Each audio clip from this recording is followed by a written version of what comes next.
Good afternoon. Welcome to another episode of The Lab with Good Cube Kitchen. I'm your host, Yassine Butler. Today, we are going to be getting into the new way that I'm going to be cooking on this show. One of the original ideas for Good Cube Kitchen was good food at a good price for good health. With me going back to school, or back to work, I should say, very soon, I am going to want to focus on getting my health in a position where I'll be able to do what I need to do, and that is going to require some changing in my eating habits. So today is going to be one of the first times that we're going to really focus on the good health and the good price aspect of our channel. So on our menu today is a rotisserie chicken with a veggie slaw and a riced cauliflower. So let's get started.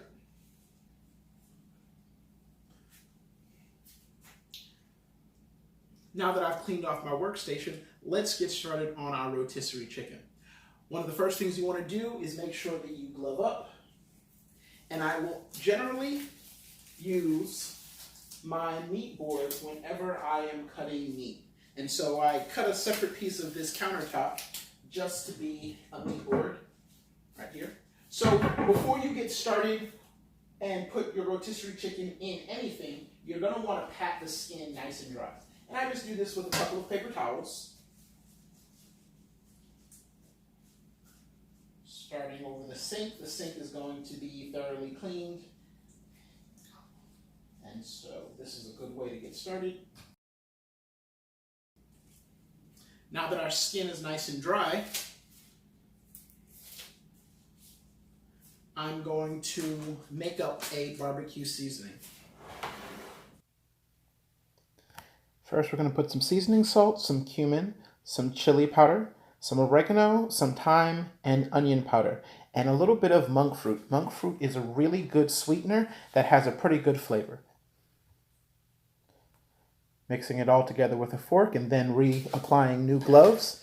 One thing that you're going to want to do to get a really good, flavorful bird is you're going to want to get in under the skin. I like to put my seasoning for my whole bird under the skin so that you don't just have flavorful skin, you have a flavorful bird. Flip it over, get around to the back. You want to try to get your fingers into the top, but also around the thighs and legs. So now I'm going to take about a quarter cup of our seasoning mix and just liberally sprinkle it inside of the cavity. Pro tip for seasoning under the skin, get some toothpicks to secure the skin to the rest of the bird. Sometimes it will break and is hard to season. Today we're going to be cooking our chicken on my Ronco rotisserie. Even as a kid, I absolutely loved getting to watch and one day hoping to be able to buy things that I saw on infomercials. And so the Ronco rotisserie was one of those things that I saw as a child on an infomercial that I always wanted. I was able to purchase one just recently at a Goodwill. It's a great place to get kitchen gadgets. A lot of times people buy things on infomercials that they see that they're never actually going to use, and then they donate them. And their choice to donate them is my personal gain. So we're going to take our chicken, and you want to get it through the meatiest part of your breast and lower it down, running it through your legs. Boom. I also like to tuck my chicken wings back behind and underneath. That way they stay nice and secure. Now, if you don't have a rotisserie at home, that is okay. You can do the same seasoning technique in the oven. All right, so now that we have our chicken nice and seasoned and on our spits, we're going to put it into our rotisserie oven. I allowed my rotisserie to preheat. It's not absolutely necessary, but it is a good way to make sure that it just works really quickly. And I'm going to turn on the normal rotation and watch it go. You always want to wash your hands after touching raw meat, especially if you're going to make something that doesn't require cooking. All right, now that we've gotten a little bit cleaned up, let's get started on our coleslaw. I want to start on that first because I really want to give it a chance for all the flavors to meld together.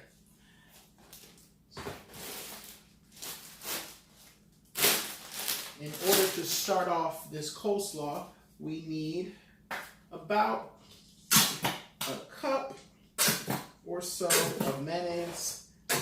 I'm not going to measure it particularly. I like to just do mayonnaise by eye. Our salt, about a teaspoon to a teaspoon and a half, and then about a teaspoon to a teaspoon and a half of black pepper. We're going to do 3 capfuls of apple cider vinegar. I like unfiltered apple cider vinegar.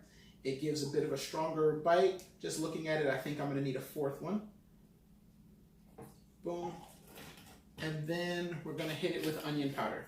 Now, onion powder, that is one that's really up to you. I really like a lot of onion powder, so I can go as heavy as 2 or 3 tablespoons very easily when making up my coleslaw mix. So we're just going to stir this together to get this nice and combined.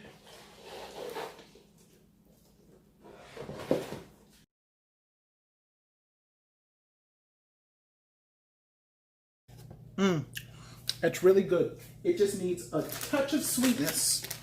So I'm going to add over a little bit of my monk fruit sweetener. I'm only going to use about half a teaspoon of monk fruit sweetener because it's very sweet.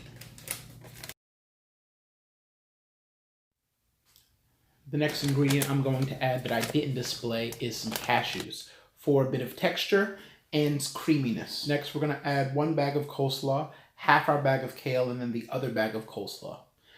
And the best way to mix coleslaw is just with a glove in your hand. It allows you to get in and get everything around, scoop around the sides, and get that real nice mix. Giving it one final stir.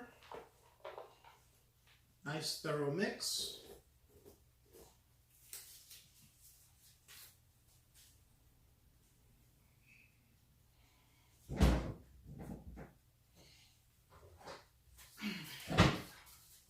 We're putting the top on and refrigerating.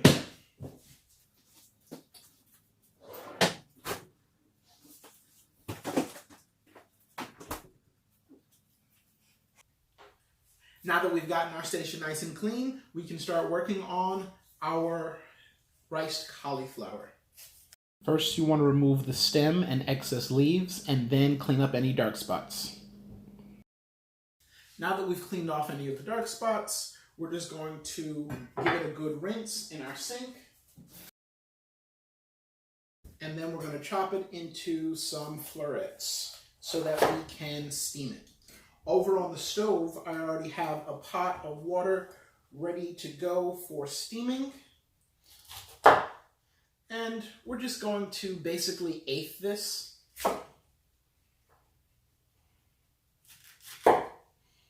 Leaving the core in so that it can hold together in the steamer.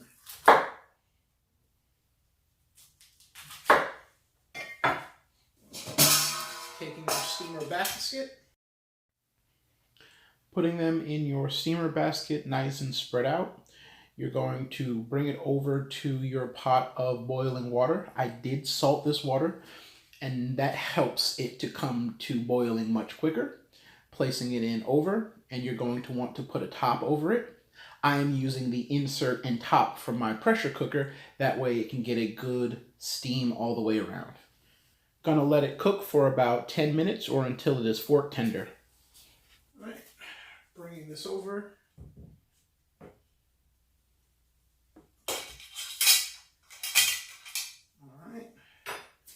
Now that our cauliflower is done, we're going to pull out our potato ricer. And the potato ricer is a very cool tool. It makes really great mashed potatoes. What's happening that you can't make out as I've sped up this video is that I am failing tragically. I am pressing down on the ricer so hard that it is literally creaking and groaning like a ship going under. This is not the way.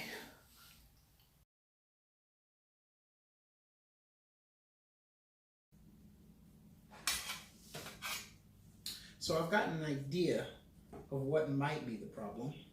I think the stalks are just too firm to rice this way.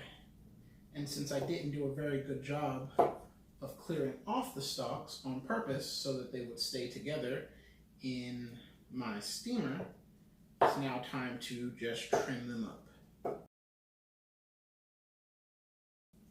Now that we've trimmed them up and got all of our stalks out of the way, let's try ricing this cauliflower now. Like Icarus or Alexander Hamilton, I have flown too close to the sun, and I am now falling fast. So this is a situation where something I saw on the internet that looked super simple is not working out the way that I thought it would.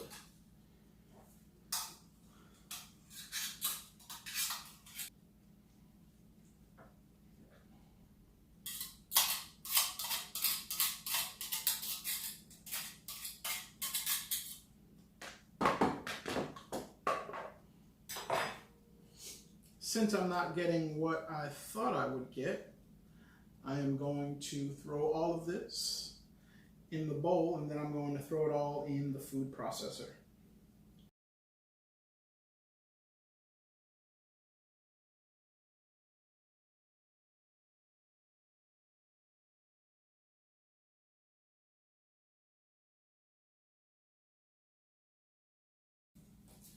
After about 10 minutes of searching high and low for my food processor, because I never use it, we are going to now incorporate our cauliflower into the food processor bowl. Boom. Now, the videos that I've watched about this say that you should do this when the cauliflower is still raw, which makes all the sense in the world. Since I didn't do that, we're going to have to pulse and pray that we don't get cauliflower mash.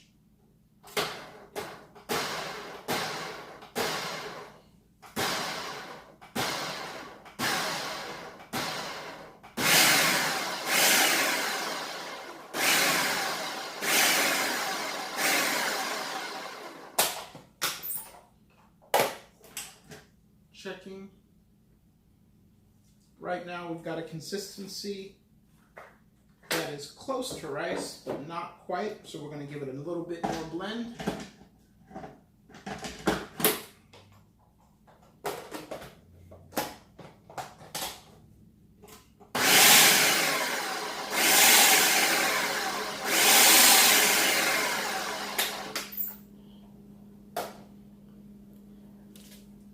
After a good number of pulses, we have achieved something very close to rice.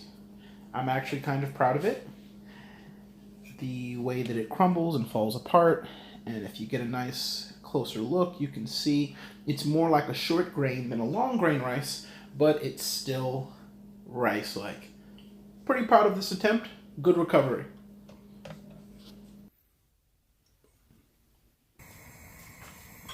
Going to get my wok to a medium-high heat before I add over 2 tablespoons of salted butter, allowing that to begin to melt.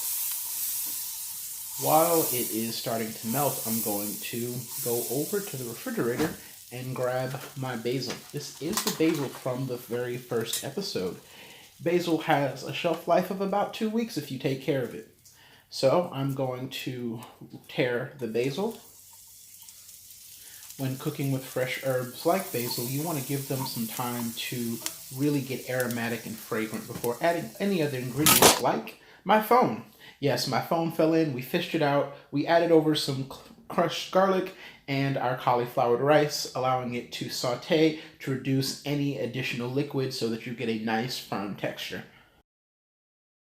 After about 30 minutes, our rotisserie chicken is finally done, so we're going to take it out.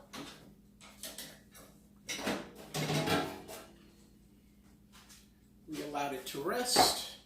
Hot, hot, hot, hot, hot, hot, hot.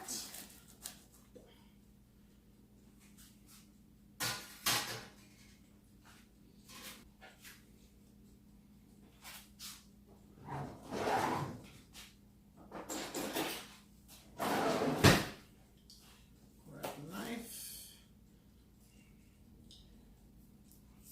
to begin to carve it up. One thing that ended up happening that you didn't all get to see is my chicken legs began to come apart as they were spinning, and so I had to secure them with a skewer.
So here you have it, our barbecue rotisserie chicken, our kale coleslaw, and our cauliflower rice. This recipe is very low in carbs, sugar, and it's actually very filling. It's going to be a delightful lunch and dinner for a couple of days. So thank you again for joining me on The Lab on Good Cubed Kitchen. This has been another episode, and I will see you on Sunday where we're going to make some vegan gelato. I'm so excited for that recipe. All right, have a good one. Please follow me on all social media platforms at Good Cubed, that is GOODCUB 3D on all social media platforms. Always thank the good Lord for good food and good times. All that good is good cubed.